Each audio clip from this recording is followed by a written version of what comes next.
Hello, everyone. Shell, you do make me laugh. How lovely to see you all. I'm just playing here. I'm very disorganised. I've just got back from the airport. I've been in Adelaide. I wasn't planning for it to be 13 degrees here in Melbourne, so that was a bit of a shock. But Happy New Year, everyone. Lovely to see you. Oh, wow. John and Connie, Carver and homemade potato crisps. Very good.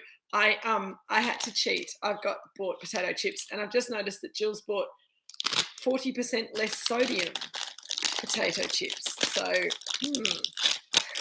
hello, Shell, and Andrew. Hello, and yes, you can bring Ryan Gosling to the tasting anytime you like, Shell. That would be lovely. Connie and John, hello. Kay, hello. Welcome back, everyone. Welcome to Drinks with Kate for 2023. I'm not really sure how long this chat's going to last for. It could be really short or it could be ridiculously long. So before we get stuck into the silliness, I'm going to have a sip of water. The silliness and the seriousness that is Drinks with Kate. Peter and Karen, how are you? Lovely to see you. Welcome back. I've already had a picture of what Peter and Karen are eating and drinking. So please, regulars, if you feel like sending me some photos, we'll have to do a couple of photo competitions again this year when I get a bit more organised. But it's lovely to be back. Happy New Year. Happy 2023. It's a revolting day outside here at Moorooduc. As I was driving back from the airport, I nearly got washed off the road by all the rain, but I made it back, and the sun's coming out again now, and the dogs have gone for a walk, so they'll probably come burning in here at some stage as well. Everyone's gone different colours. Things have changed a little bit with YouTube over the break, and everyone's got a different colour, so I should be able to see who's talking more easily, so that might help. I haven't done anything to it, so thanks, YouTube. That's great. And for the newcomers to Drinks with Kate, welcome. It's so lovely to have you joining us. I hope that this is going to be a fun experience for you. We seem to be having fun, which is why we keep coming back for more. Hello, Alison and Andrew. Lovely to see you. Welcome back to you as well. So let me just get the sort of the niceties out of the way. Drinks with Kate has been running now for, I was absolutely shocked when I wrote my little preamble this afternoon to you all, but this is our 4th year of Drinks with Kate, which is ridiculous. Obviously, hello, Robert. How lovely to see you. How fantastic. Well, we're just doing a little meet and greet, Robert, so it's really wonderful to have you here. The rest of you will have seen Robert's name pop up every now and again, but he's usually in America. So he's now in Australia briefly, and we got to catch up in person a few days ago, which was really lovely. And Robert, we might run out of things to say in 15 minutes, so you just never know. You never know what might happen. So I hope you've got a glass of something. I hope people have got a glass of something. I know, Shell, we're not spring ducks anymore. 4 years, it's ridiculous, isn't it? Grab yourself a glass or a cup of tea. I've actually got everything. I've got my glass of water, which I think is always a very good thing to bring to a wine tasting. I recommend it highly to all my Drinks with Kate people. I also have a cup of tea because it's cold. So I'm just going to have a little sip of my Earl Grey tea, which I think actually is quite a nice palate cleanser before you get stuck into the wine.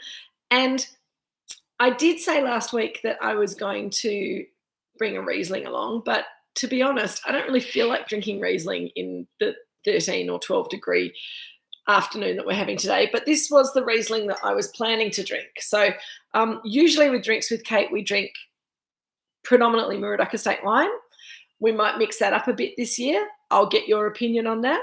But we drink predominantly Moorooduc Estate wine. But today I've just suggested that you just bring a glass of something, whatever has taken your fancy over the summer.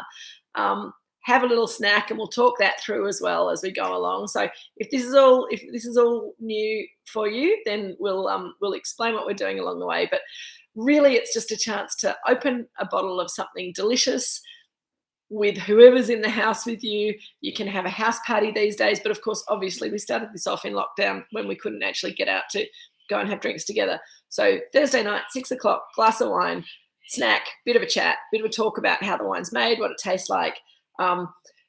You guys can jump on the chat as these guys have been already. If you've got questions, sometimes we get quite technical, depending what questions get asked. We try and keep it very accessible. So I hope that anyone who's new to this enjoys themselves, and all the old team are back. And I'm sure that there'll be more of you popping your heads in every now and again.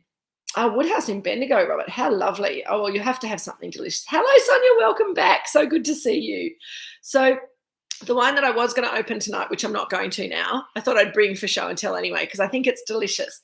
It's a Riesling from Watervale and in the Clare Valley, made by and I also like it because it's got my old nickname, which is Katie. Haha.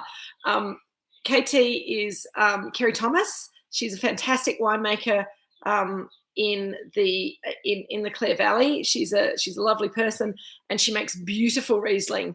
And I've been buying her wine for a little while, but this just came in the post the other day. I had to stock up because I drank all of my KT Rieslings over summer in that little window of warm weather that we had. So I highly recommend Katie's wine. This is one of her single vineyard wines, the Chiringa vineyard, and it's also a back vintage, so it's a 2016. So she does some museum releases as well. And Australian Riesling, I think, is always lovely with a little bit of bottle age. But I'm going to put that away, and we'll drink that another time when it's warm. Hello, Sam and Paul. Thank you, twins, for typing. So good to see you all again. Now, what are people eating? This is the other thing, newcomers, that we do. We have a little bit of a competition about what we eat. And often I will send you out a recommendation of food and wine matching at the beginning of the week. So then you can kind of follow a recipe that I send you, or you can go out on your own and do your own thing. It's good fun. So Andrew cooks for Shell and Andrew, pocket full of Shell, Tom Yum Kong, Pad Thai, and Bun Siu. My Thai is not very good. Is Ryan Gosling making the food for you, Shell? Have you got a new chef?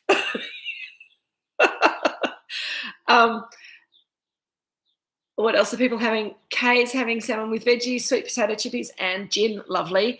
Gin and tonic. We do also every now and again do a little cocktail session in between boxes. So if you just feel like coming along and having a gin and tonic, or a beer, or a cup of tea, or a vodka and soda, whatever is your drink of choice on a Thursday evening, that is what this is all about. It's a nice safe spot to talk about wine, eat some chippies. Chippies are very good matched with wine, particularly if they're just slightly salted. Awesome. So what wine have I brought tonight? I know you're all dying to know.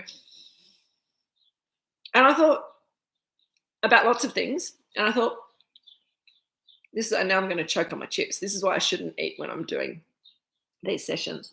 It's okay. I'm fine.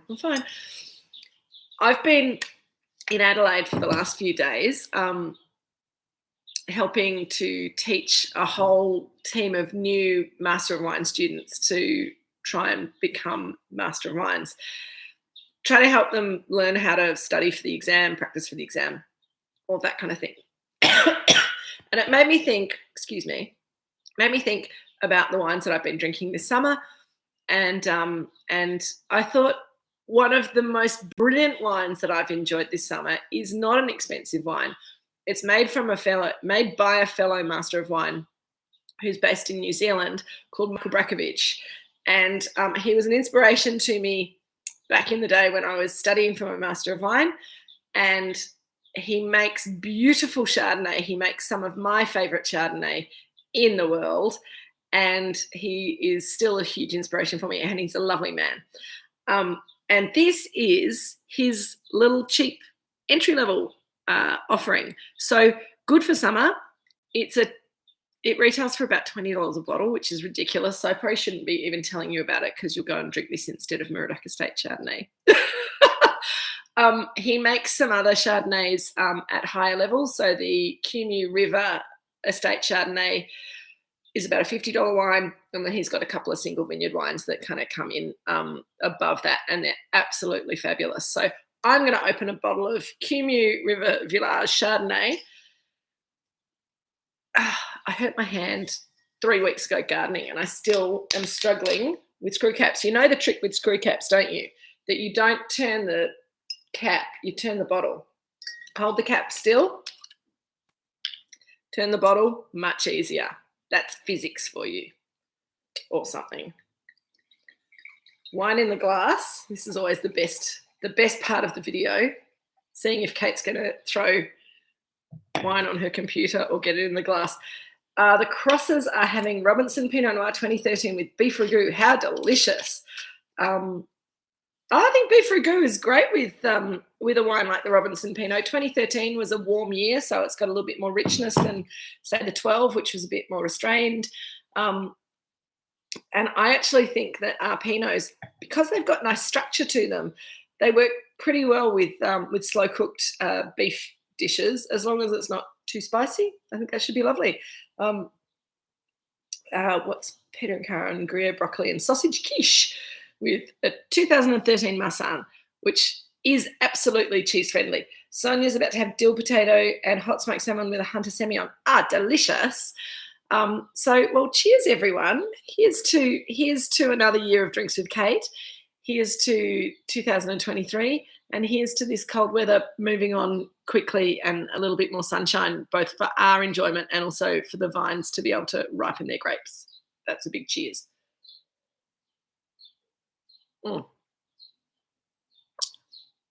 Really yummy. The thing I like about this wine, so it's Moorooduc is the brand. It's a Chardonnay. It's a 2022, and he's called it Moorooduc Village, which is just, so that's kind of his little cheapie, his little village wine. It's not fancy, but it's got really nice, soft, easy drinking Chardonnay fruit in it. And I think a lot of cheaper Chardonnays can be sort of abrasive and can be a bit or a bit too fruity. And the thing that I love about this wine is that it's got some lovely Chardonnay fruit characteristics. So it's got some nice kind of lemon pith and lemon rind, a little bit of lemon oil. It's not just kind of tangy lemon. It's a bit sort of softer, but also a bit more savoury than that. And it's also got a little, excuse me, I've got a little cough. Hopefully it's not a spicy cough. I don't have time for that at the moment. It's also got some lovely peach. It's got some beautiful little bit of nectarine fruit there. It's quite simple and straightforward, but it's really delicious. It's got a tiny little bit of a struck match kind of character, which we talk about when we're talking mostly about sulfides, which is a winemaking term that we don't really need to get into too much tonight. But in small quantities, it just gives you a little bit of savouriness to the wine, and it really does smell just like someone's lit a match to light a candle or something. It's just that little kind of it's not a burnt wood character, but it's that little sulphur note that you get when the match actually takes light. Hello, dogs. Hello, Frody. I'm having drinks with my friends. Those of you who haven't met the dogs, they come and join us at some stage. Here's Polly. Polly's very hot. Oh, they're wet too. They've been out in the rain. Lovely. You can go somewhere else, dogs. So a little bit of savouriness. Oh, Karen, it's nice and warm in Sydney. Yeah, nice. Clare Valley Riesling 2021. Beautiful. Citrus fruit, vegetable samosas. Good work, Joan. And Karen, how come you're typing today? Is Craig? I hope Craig's not working. I hope he's been able to join us. It's lovely to have you back. Welcome back, guys. The other thing that I like about this wine is it's just light. It's not big and heavy and profound. It's not really going to evolve lots of extra specialness with time in the cellar. It's just a wine that's been made to drink early, to be nice and cold and fresh on a summer's day. It's a wine that we've been, as I say, we've been drinking quite a lot of this when we come back from our dog walks and we're a bit hot and bothered. And oh, there's Reggie. Hi, Reg. Reggie's come to see what's going on. It's that time of year. We get a little bit of Reggie stuff. Craig had to go out with Riley. Oh, excellent. Good work, Joan. Good work. And Karen, that's all right. Say hi to Craig. Tell him we missed him. So, yes, we've got quite a menagerie here. Frodo, do you want to say hello to people, do you? There's Frodo. Hello. Frodo got a moustache over summer. He's feeling quite proud of himself. Okay, Frodo, I need to talk to my friends now. You can go and have some dinner. Go on, go see Jill. So, yeah, it's clean, it's fresh, this wine. There's not really any sort of oaky notes. It's just really yummy. So for me, this does the job of a Riesling, but it's just got a little bit more weight to it, and it's got more of that sort of peachy Chardonnay kind of character, a little bit more texture as well. There's not really much else to say about this wine except that despite that wine, I think, a lot of times we say, wine has to be really complex to be delicious. And that's great when you're looking for, a really special wine experience. And usually when we're having, various Moorooduc wines over the weeks with Drinks with Kate, we try and pull out some really special things, and then there's a lot more sort of to unpack with the wine as it opens up, as it evolves, as it changes in the glass. This wine's not going to change much in the glass. It's just going to be kind of nice and fruity, easy to drink, and it's just going to do the job of wetting our throats and leaving a lovely taste in our mouth, and helping us to relax at the end of the day, which is sometimes all wine needs to do. So I think it's good to have some. Okay, lovely to see you, Robert. See you later. See you next time. I'll speak to you tomorrow. Actually, I'll give you a call. Enjoy your dinner. So complexity in wine is a funny thing, isn't it? And it's one of the things that I've been talking a lot about this week to my MW students, because one of the things that they have to learn to do is to write a quality note about wine.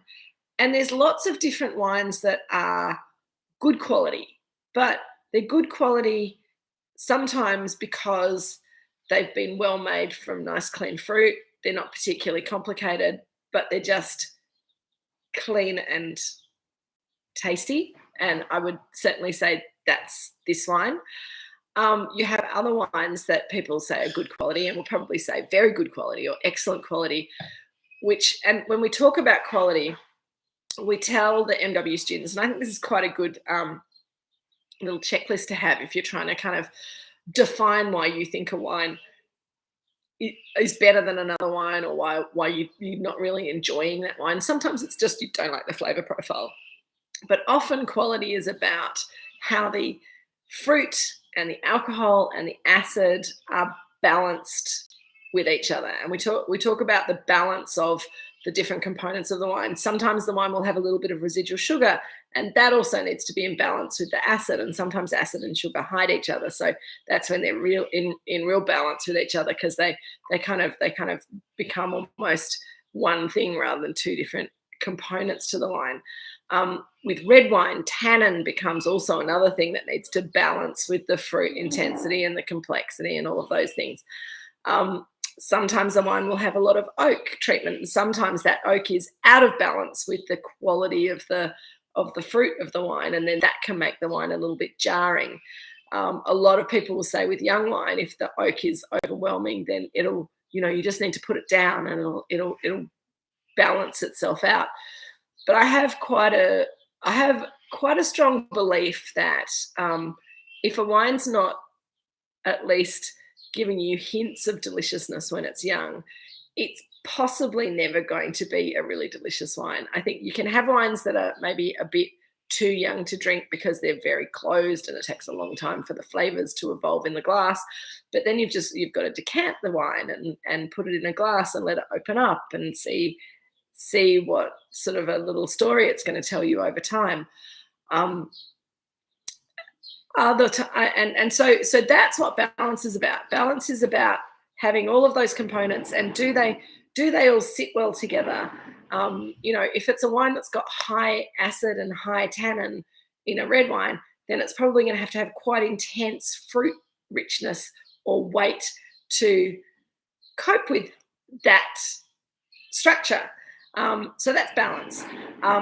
Then we talk about length, how long the taste of the wine stays in your mouth after you've swallowed it. Or if you're doing a fancy wine. Hello, Jeff. How you going? Lovely to see you. Welcome. And Sue.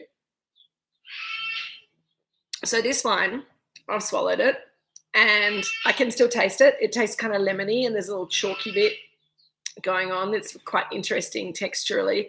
And I'm still talking, and I'm still tasting it, and the taste is fading slowly. So this wine's got pretty good length. I can, and if you want to be sort of really geeky about it, you can sort of count the seconds for how long you can taste it after it's not in your mouth anymore. Obviously, if the flavors are not delicious, then you probably don't want it to last at all, but that's a whole nother story. But if the wine has good length, if you can still taste it for quite some time after you swallowed it, then that's another signature of higher quality wine. We often talk about intensity, and that means the weight of the fruit, how strong the fruit flavor is. And it doesn't have to be fruity as such. It doesn't need to be just berries or just plums or lemons and limes. But the intensity, how strong the flavor of the wine is what we mean by intensity. And higher quality wine will tend to have more fruit intensity, even if it's savory fruit intensity. There'll be more flavor, and that probably will also be matched by a bit more tannin, maybe higher acidity in certain styles. So intensity and balance are kind of interrelated. And then complexity is the other one. So when we're talking about quality, we talk about balance, length, intensity, complexity, and we teach students, and that's how I remember to kind of take note of those things when I'm thinking about quality. You just remember BLIC, BLIC, BLIC, and it's a really easy way to kind of tick off. Oh, is this wine balanced? Yes, yeah, I really like the balance of the fruit and the oak and the acid. How long is it? Yeah, it's got quite good length. It's fairly intense. It's not very complex, which therefore I would call this wine a good wine, or a very good wine in the price point, because I know, looking at the label, that it's $20 a bottle. So that's, I think, outrageously good value for money.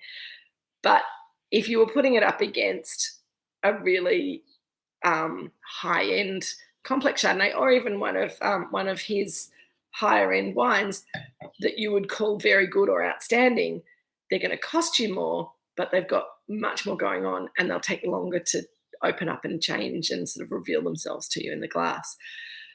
The last, hello, Polly. Please don't bark while I'm talking on the computer. Polly wants a chip, so I'll just give her a chip, which will shut her up, and then it will make her bark at me for more chips. The other thing that we think about when we're thinking about quality is typicity. So is the wine typical of the grape variety, where it comes from? Does it reflect? If you smell it and taste it, can you go, oh gosh, yes, that's definitely a Moorooduc Estate Chardonnay that I'm drinking now? That would mean that wine has really good typicity, both for where it comes from and what it's made from. So the quality thing is really interesting, and I think there's good quality wines at all different price points. And in summer, when it's hot and you're walking the dog and just feel like life needs to be easy, I think drinking something that's good and easy is what makes me very happy. We will come back and taste a Riesling together down the track. Shush, silly dog.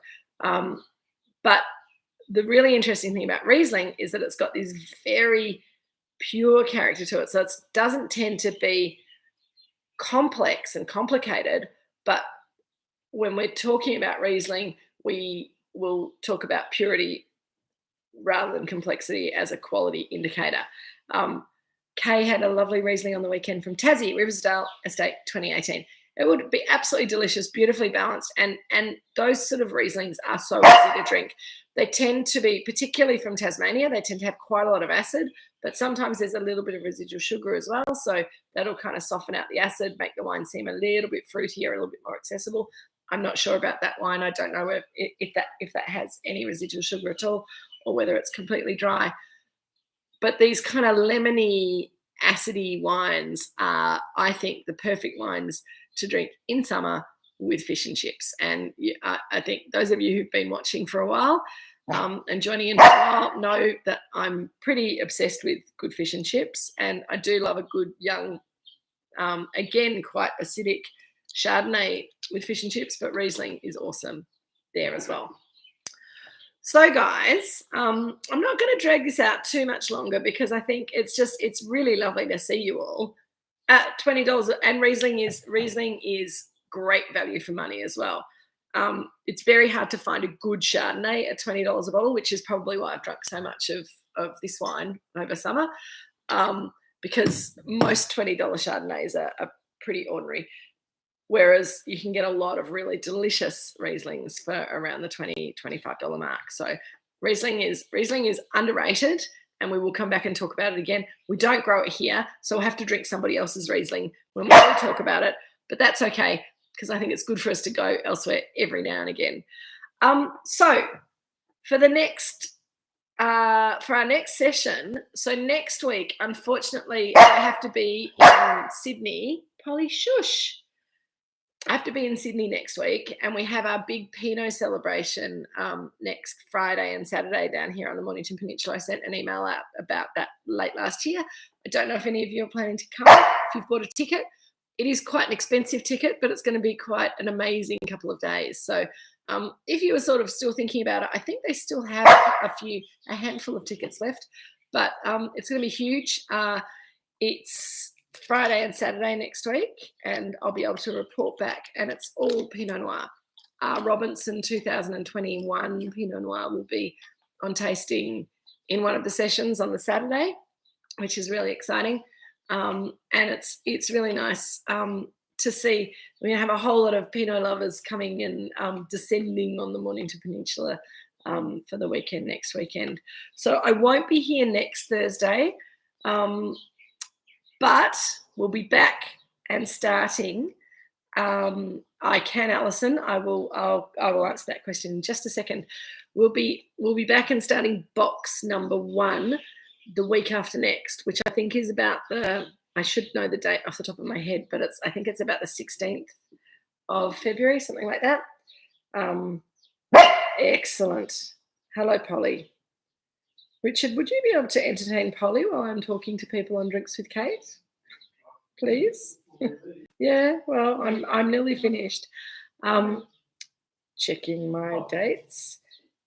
Yeah, it's the 16th. So the 16th we'll be back with the first wine from the first box, and we'll get into business as usual from then on. Yeah, awesome. Okay. Oh, that'll be fun. Excellent.